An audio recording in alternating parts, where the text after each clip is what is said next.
And I have to say,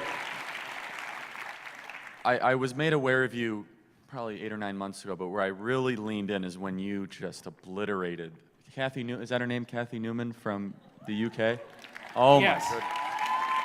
And what was so amazing about it is it seemed like you were being so kind and you were giving her as much opportunity as possible. And you said essentially what you said, there was a multivariate analysis based on the gender wage pay gap.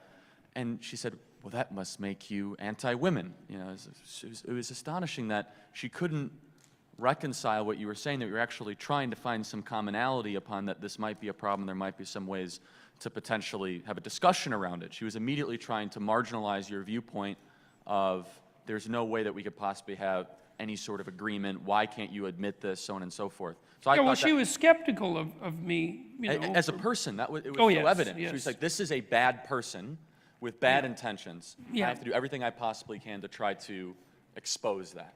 Yeah, well, and I would also say, I wouldn't say that I obliterated her. I would say that she... No, it's not true, because because obliteration requires force, and what I... Well, it does, and I'm making a very careful point here, and it's one you want to attend to very, very carefully, because you're all interested in whatever you're interested in as a consequence of being here, political action to some degree, I would presume, but perhaps also psychological development. It's like what I did in that interview, and what I've been able to do a number of times with a certain amount of success, is apply the doctrine of minimal necessary force. And I'll tell you, this is a very important thing to master, and it's very sophisticated. So there's a New Testament idea that you should turn the other cheek, and that's a very tough one to contend with, because it's not easy to separate out that from the appearance of weakness, let's say, because you want to be able to stand up and defend yourself, obviously. There's no credibility unless you're capable of doing that. You have no credibility unless you're capable of doing that. In the interview that you're referring to, I attempted to use minimal necessary force, and all I was doing was deflecting accusations that, as far as I was concerned, had nothing to do with me. And the reason that was successful was exactly because there was no obliteration. There was just stepping back, say, well, that's not accurate the way that you're formulating that. And what happened was that she had to show her hand, and it was her showing her hand that produced the consequences that were associated with that video, which I think has been viewed, the video itself, about 11 million times, and the various clips and cuts is probably 50 million by now. But because I didn't use force or any more than was necessary, then she had to keep stepping forward with her accusations and her ideology, and she just laid it out completely so that everyone could see it. And so it's another thing you really want to think about. Like, you don't want to be thinking about this as a polarized political battle, because then you're in the damn polarized political battle, and it's actually the polarized political battle that's the problem. Now, now it's not like, as I said already, it's not like you want to be a pushover, but you step away from that and you work on yourself so that you're an increasingly powerful person. But one of the ways that you do that is that you learn to use minimal necessary force. It's like you don't defend yourself any more than you have to.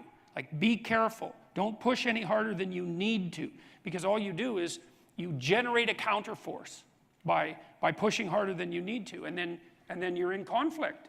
And you think, well, I like a little conflict. It's like, look, fair enough, a little conflict, man, no problem. It keeps your life kind of interesting, and maybe that's on the problem-solving edge. But a little conflict can become a lot of conflict very, very rapidly, and if you have any sense at all, that's not what you want.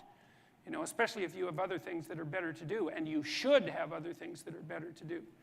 And so, you know, to deal with these sorts of things, even when you're provoked with a light hand, there is no more effective strategy than that. And it's a real mark of sophistication and your ability to keep your temper in check. It's really something to aim at. And that's true even when you're dealing with yourself.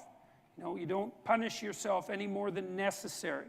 When you're negotiating with someone that you love, a partner, for example, or a husband or a wife, at least in principle, you defend yourself with minimum necessary force.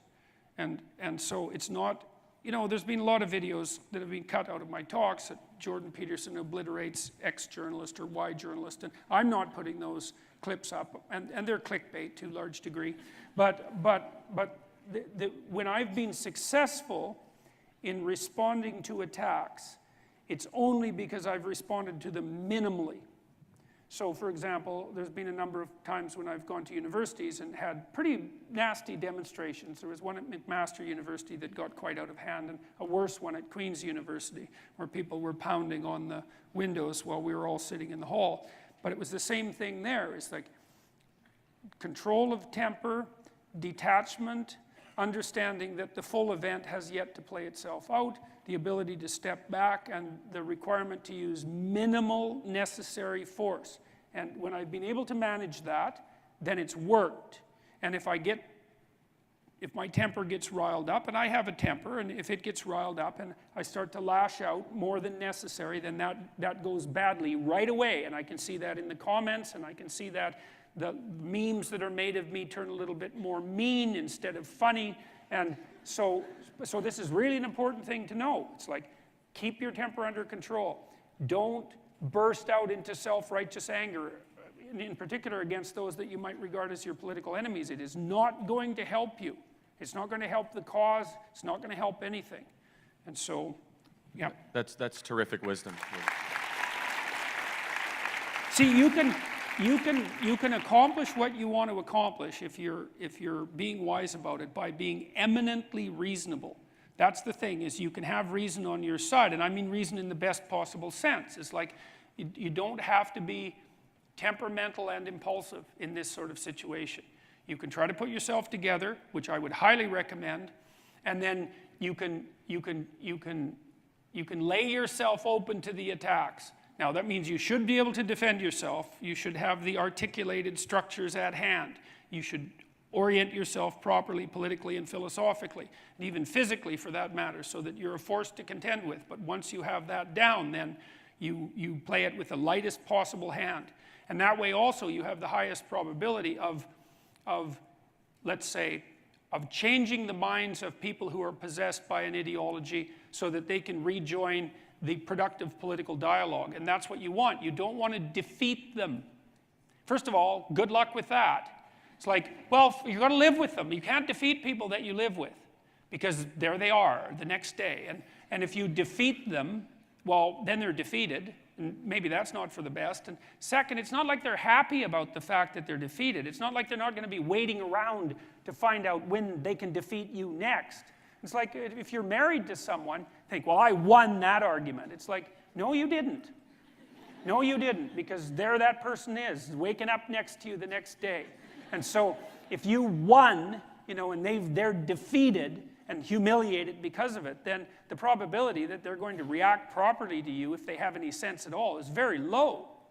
And so what you want is you want to negotiate your way to a sustainable peace. And that's what you want to do in the political realm too, because, well, in this country, there's a certain amount of polarization. I don't think it's anywhere near as bad as the media is making it out to be, as they go through their death spirals and generate clickbait like mad. Because, in the US, you guys have been voting 50% Republican and 50% Democrat for what, about 20 years, right down the middle. It hasn't changed that much. But these people who are on the opposite side of the political spectrum from you, they're the people who live across the street. They're the people who live down the street. They're family members, for that matter. And you're going to have to live with them. It's like you don't want to defeat them. You want to bring them back into the reasonable political dialogue. And you do that by having a certain amount, first of all, by getting your act together so that you're a credible and admirable person, but then by having some forbearance and negotiating towards peace. Think about what you want as a victory. You want a victory where you're surrounded by the corpses of your defeated enemies? Or do you want a victory that constitutes peace? Well, that's what you want. And in this country, you've been able to maintain that for a very long period of time, excluding the Civil War, let's say. And there's been other periods of polarization, like in the early 1970s. You don't want this to be a victory. You want this, not in that sense.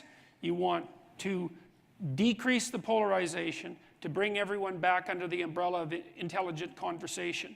And you want to also know that just as you perhaps are temperamentally predisposed, being more conservative, to standing for patriotism, standing for the what would you say, well, let's say patriotism, we'll leave it at that. and for the utility of hierarchies, that there are people who need to speak for the dispossessed, and you have to engage in a dialogue with them for your own good as well as theirs. Because healthy hierarchies do take care of the people who are dispossessed by the hierarchies, and that's one of the things that makes them stable. It's not an easy thing to figure out how to do, right? I mean, you don't do it self-evidently by things like redistribution of income, but it's still a universal. The problem of the dispossessed is a universal problem, and it has to be addressed, and that's why you need the political dialogue. So no victory, peace is the goal, not victory. So that's great. I want to remind everyone we're taking questions in a couple minutes.